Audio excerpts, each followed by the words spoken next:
arrangements for relocating the cemetery. Oh, you're kidding. Oh, come on. Man, that's sacrilegious, isn't it? Don't worry about it. After all, it's not ancient tribal burial ground. It's just people.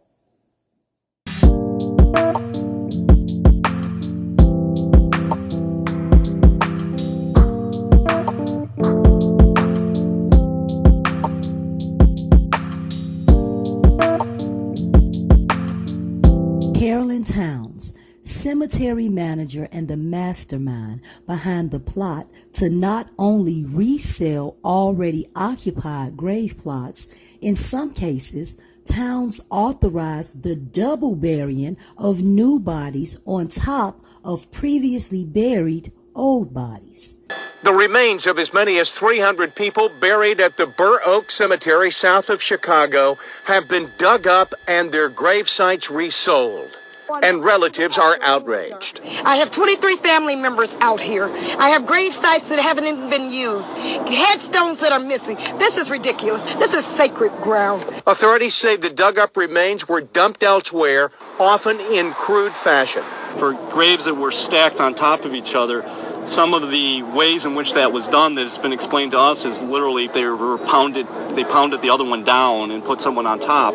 Towns would then pocket the cash from the funeral. Towns would then instruct Burr Oak gravedigger Keith Nix, who was also a willing accomplice, to dig up graves and take the disturbed bodies to the part of the cemetery known as the spoils, a place where old foliage and trash is disposed of.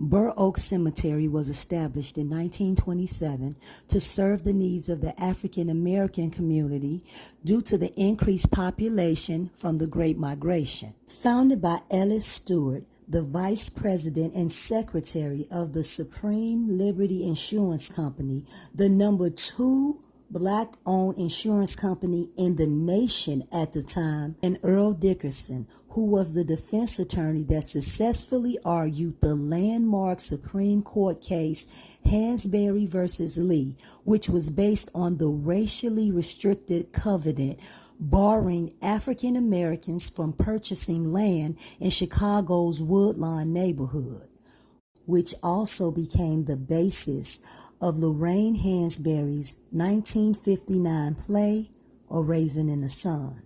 When the time came to dedicate the cemetery, the people of Alsip didn't want a black cemetery next to his village. Thus, the initial burial party, with the assistance of armed forces, were forced to leave.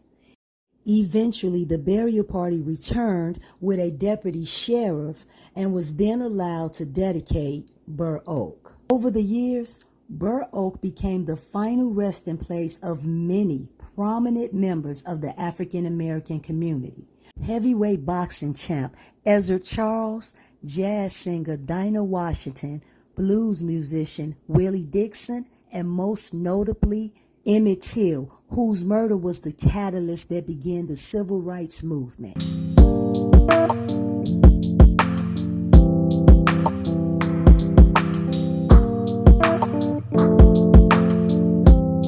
Burr Oak Cemetery was owned by a company named Perpetua Inc. In February of 2009, Perpetua launched an investigation to check on discrepancies with bookkeeping.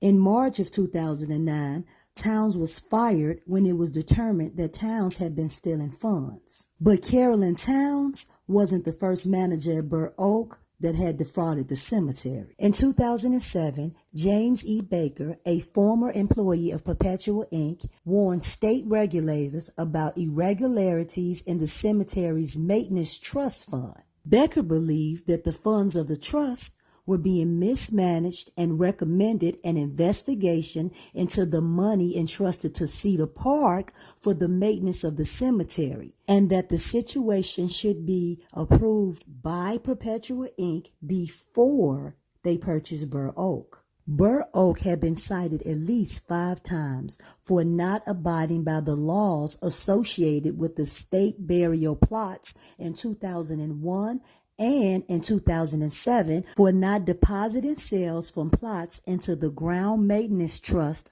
within 30 days. And in 2007, the Better Business Bureau had given Burr Oak a rating of F for failing to address customer concerns, including missing headstones. After which, an investigation was launched into Cedar Park and Chicago Burr Oak Cemetery.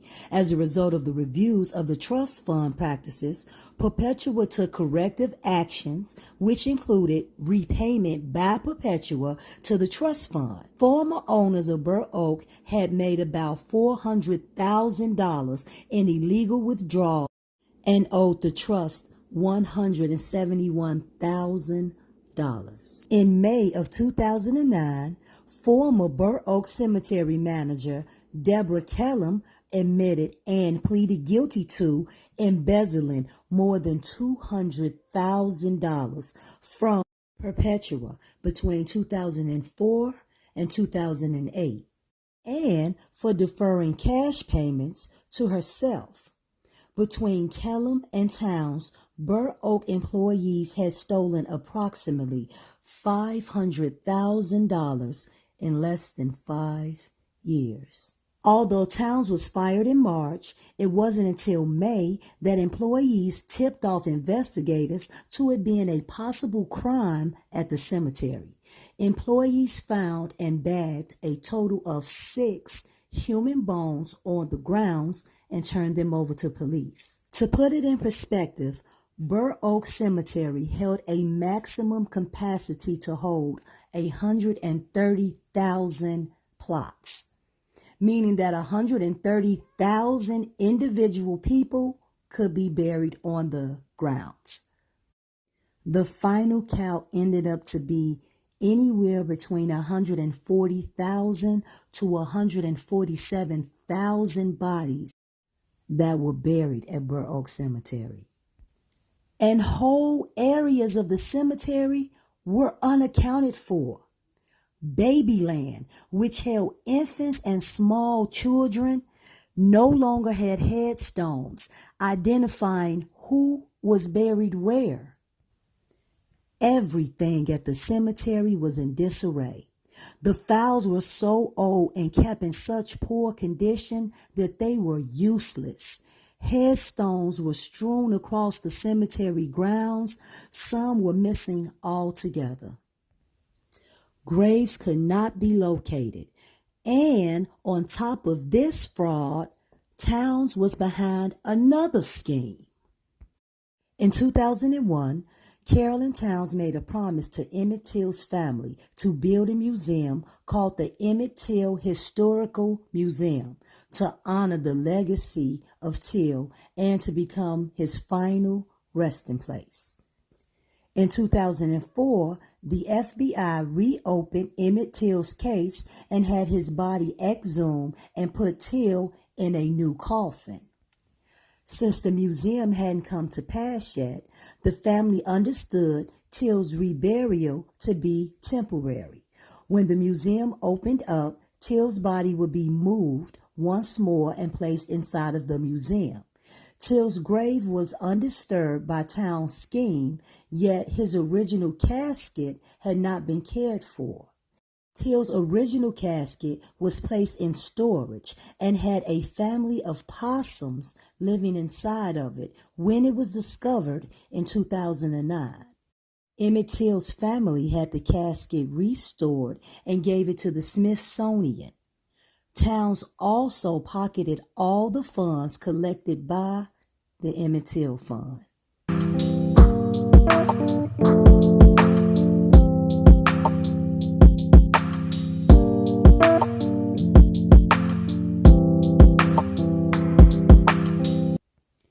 Burr Oak Cemetery was closed and declared a crime scene and reopened 4 months after the investigation.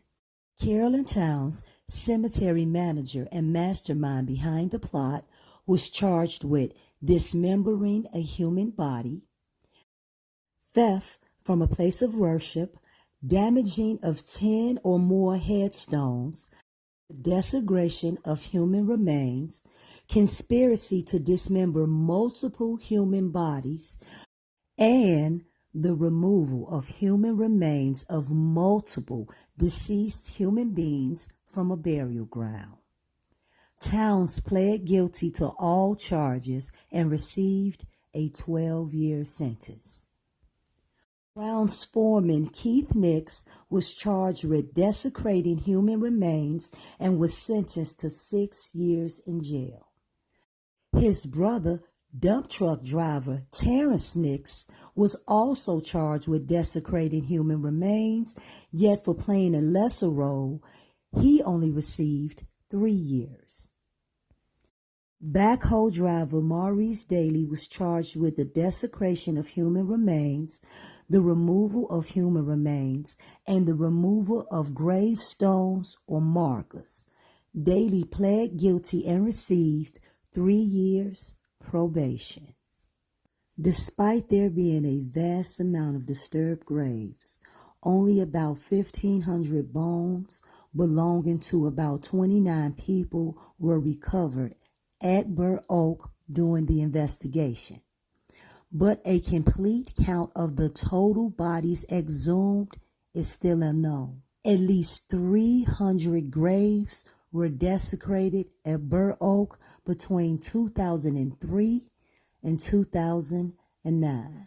2 white caskets were filled with the remains, blessed, and reburied in a retirement ceremony in May of 2016. The scattered remains, along with the poor bookkeeping, made it almost impossible to definitively match the remains to any specific individual.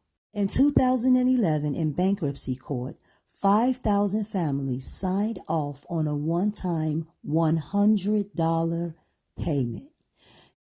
The amount being less than expected is an overwhelming understatement.